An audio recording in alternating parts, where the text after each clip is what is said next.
Today's great successes in deep learning rely heavily on very large datasets.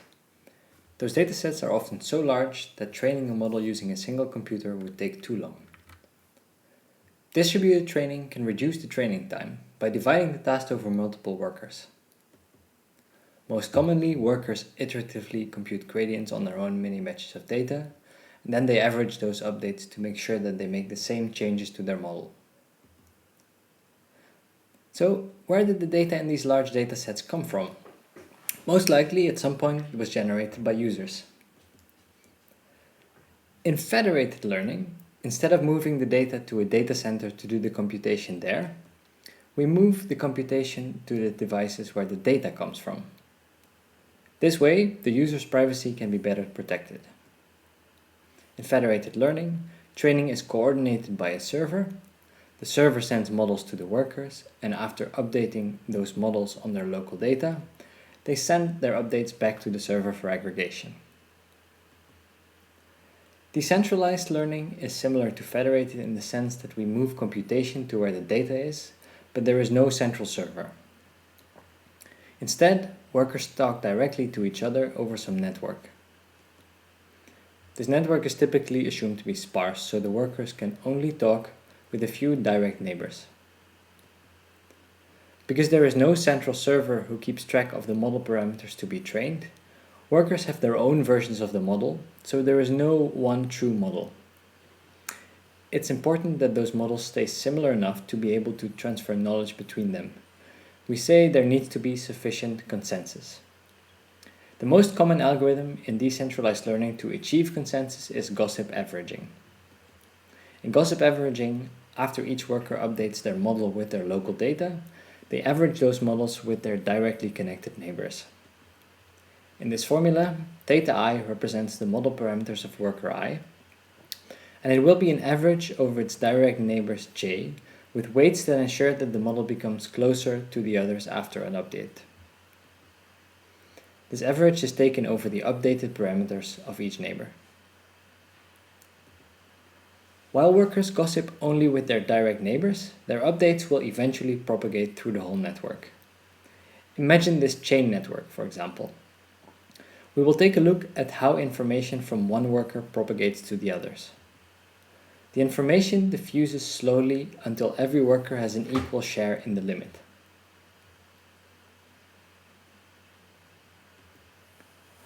Okay.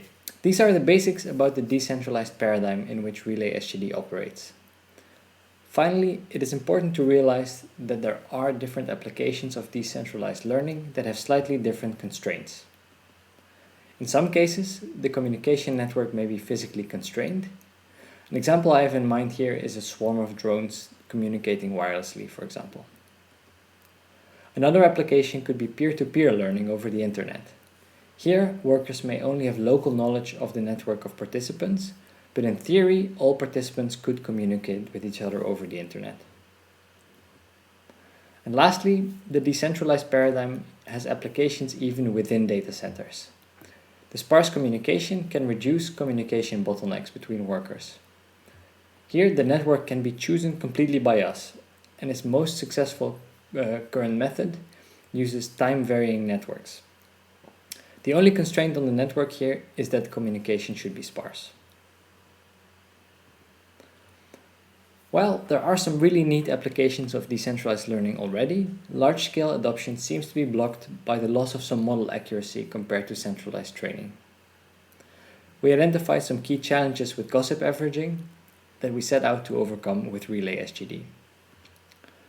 Firstly, as we just saw, updates propagate rather slowly through the network. The first time a new update reaches a worker, it is exponentially reduced in weight by the number of hops it took to get there. This is especially problematic when the data of the workers is not identically distributed. If workers do not agree on what the optimal model is, they will never reach agreement. The workers' models will remain more influenced by peers that are close by than by those far away.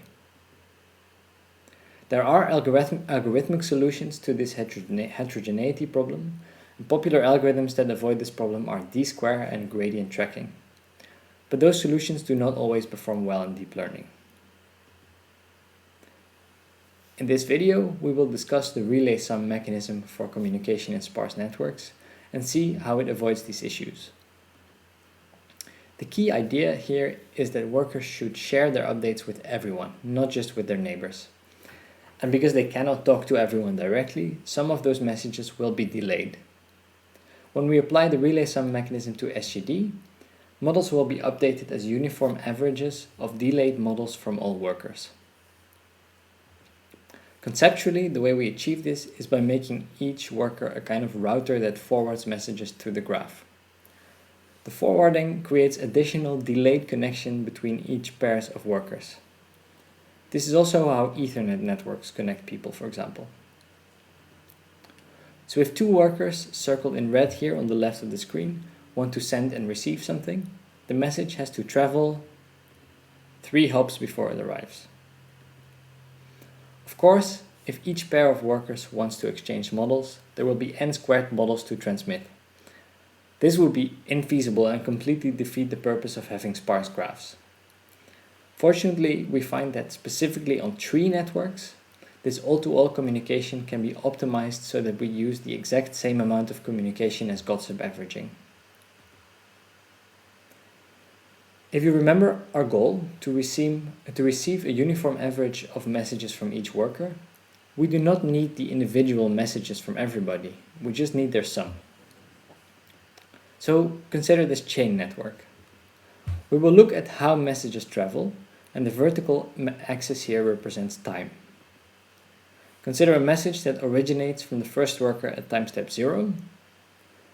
Each worker will receive this message in turns with increasing delays. The same worker keeps sending such messages, creating a stream of data from the left to the right. At the same time, other workers do the same. Here we picture how messages from a worker in the middle travel.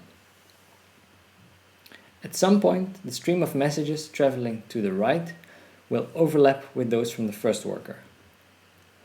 Those messages can be merged by summation. Effectively, what we really need in this chain is one stream of some messages traveling to the right and one stream to the left. For this summation idea to work, the graph needs to be a tree.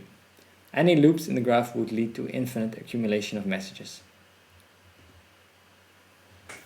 Let's see how this algorithm works from the perspective of one worker. At each time step, you will receive one message from each of your neighbors. Imagine you are the middle worker in the tree on the left of the screen. You will receive one message that is the sum of one model from each worker on your left, and one message that summarizes all the models from your right.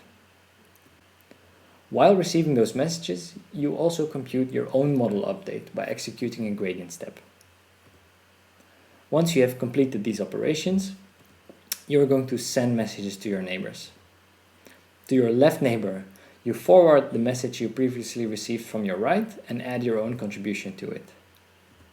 To your right neighbor, you forward the message you received from the left and also add your own contribution. To see this in action, we take a look at a large tree network, and we will see how information from one worker travels through the graph. In a few steps, equal to the diameter of the graph, every worker in RelaySum will have received the information.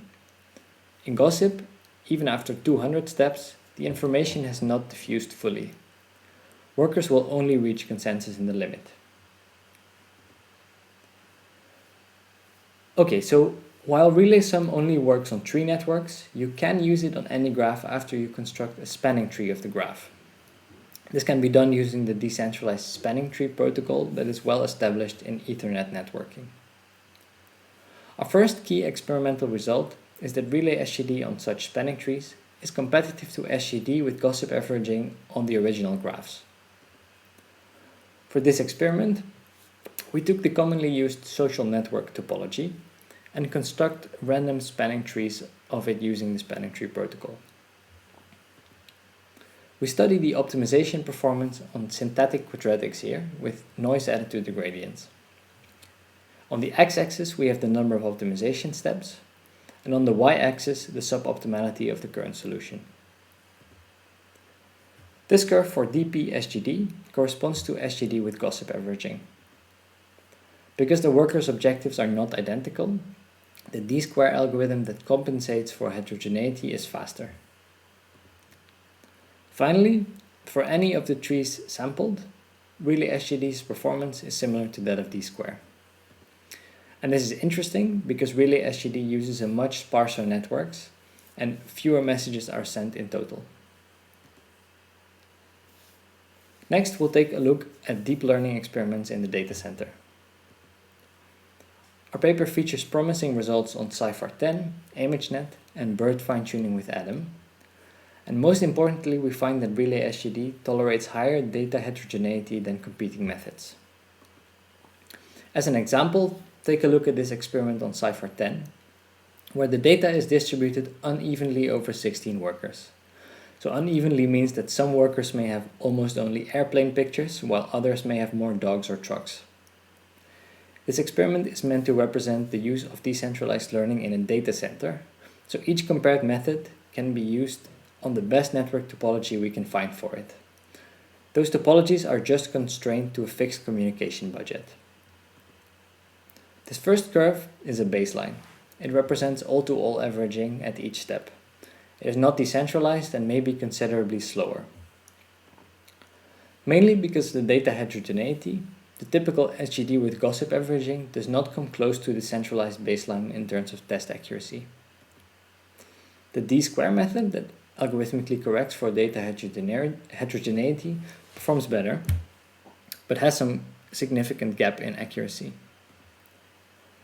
The popular stochastic gradient push method that uses time-varying graphs to propagate updates faster performs better again. But RelaySGD reaches a good test accuracy much faster than the other methods and performs closer to the centralized baseline while using the same communication budget as the decentralized methods. Our paper also analyzes RelaySGD theoretically. In the analysis of typical gossip averaging, we use the fact that the averaging operation can be written as matrix multiplication, and that high powers of the gossip matrix A become a uniform averaging matrix in the limit. The averaging in RelaySGD is not linear in this sense, but if we unroll the history of the last few parameter states and stack them up in one large vector, the operation does become linear.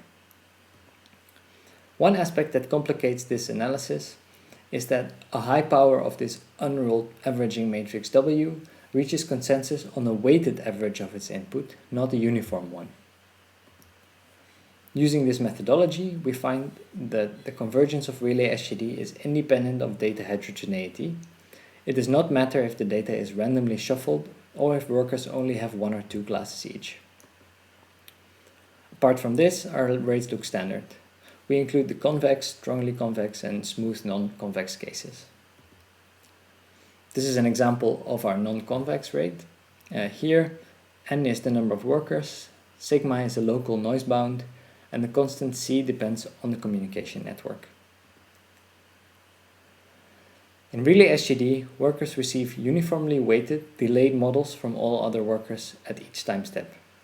This avoids problems with data heterogeneity and yields an algorithm that performs well in theory as well as in deep learning practice. If you are interested, please take a look at our paper or our code on GitHub.